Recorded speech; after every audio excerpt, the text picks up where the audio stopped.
Alright. Hi everyone, I'm Jamie Bodwin, and for the recorded video assignment, I picked the portrait, then I picked Sonnet 77, a married state, and the portrait. This is Mary Sidney, and this is Barbara Gamet Sidney, excuse me, and her oldest daughter was Mary Sidney, and she became a writer called Lady Mary Roth that wrote Sonnet 77. And in the portrait, I feel like it illustrates the writing by Catherine Phillips, A Married State, by showing the domestic life of a married woman. And Barbara Gamet Sidney has her hands placed on her two sons, and that shows it shows a favoritism towards her two sons, and also like it's showing a more of an importance that her sons are more important to her in her life and maybe even in the world. And also it's like she's closer to her sons, and like she's trying to form ties to her sons. Maybe because her sons might still come back when they grown. They're gonna grow up and maybe get married or even take over whatever the mom owns, and the two sons are gonna be more in the mom's life than the daughters. The daughters are going to get married and move away, and it's almost like she's severing the emotional ties even in the painting, not making ties to the daughters, so that the daughters can get married and just leave the household. And in the lecture, the video lecture on Moodle, the teacher talked about the daughters being paired off, almost as if they're going to be married off in pairs to get them out the house almost faster. And also the portrait illustrates in picture format what A Married State by Catherine Phillips, the writing, was trying to say of a woman and the husband's absence.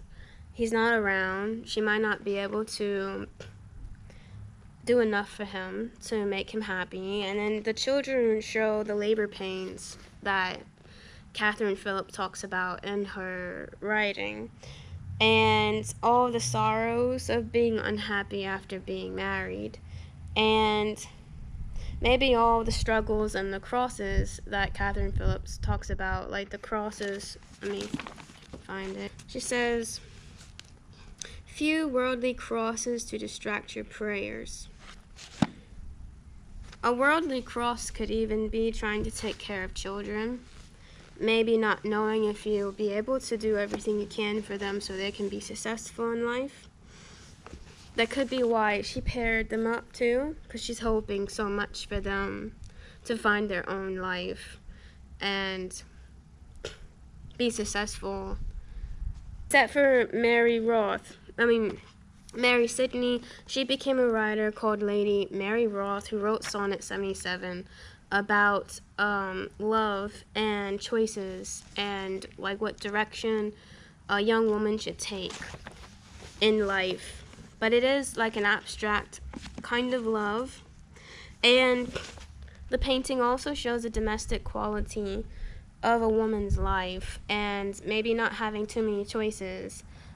Choices being very few, where it emphasizes the sons maybe having more choices in Catherine Phillips. When I was talking about the pangs of childbirth and the husband not being able to appease him, and the crosses. In the poem of A Married State, the writing, it says, no blustering husbands to create your fears, no pangs of childbirth to extort your tears, no children's cries for to offend your ears, few worldly crosses to distract your prayers. Thus are you freed from all the cares that do attend on matrimony and a husband too. So it's like Catherine Phillips lists all the unhappy aspects of being married and unhappy. And then it says, a virgin state is crowned with much content. It's always happy as it's innocent. And that ties in. It's Sonnet 77 is like about a young woman and the beginnings of love, the beginnings of her life. Maybe she could be very young. I picture like an 18-year-old, but in this time she could even, the young lady, and that's the narrator of the poem, could even be younger. She could be maybe even 14, thinking about her life, because it's such a long time ago. And I find that Sonnet 77 is like the beginning of a young lady's life, trying to figure out what path, what choices she should make to maybe not be unhappy in her future. And then I feel like it ties together with A Married State, as A Married State describing like the end of a woman's life, or not really the end, but maybe the beginning of her choices. Like the woman would have made her choices, and then that was the outcome. But only one choice, because it only depicts a married life. They don't really depict being single, except in A Married State it talks about single virgins having bliss.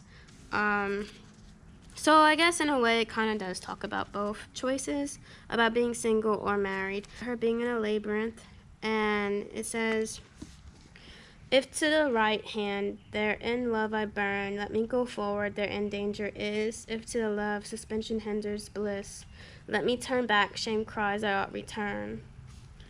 And that goes into her trying to find which way to turn, and she gives it up to fate at the end. It says, is to leave all and take the thread of love.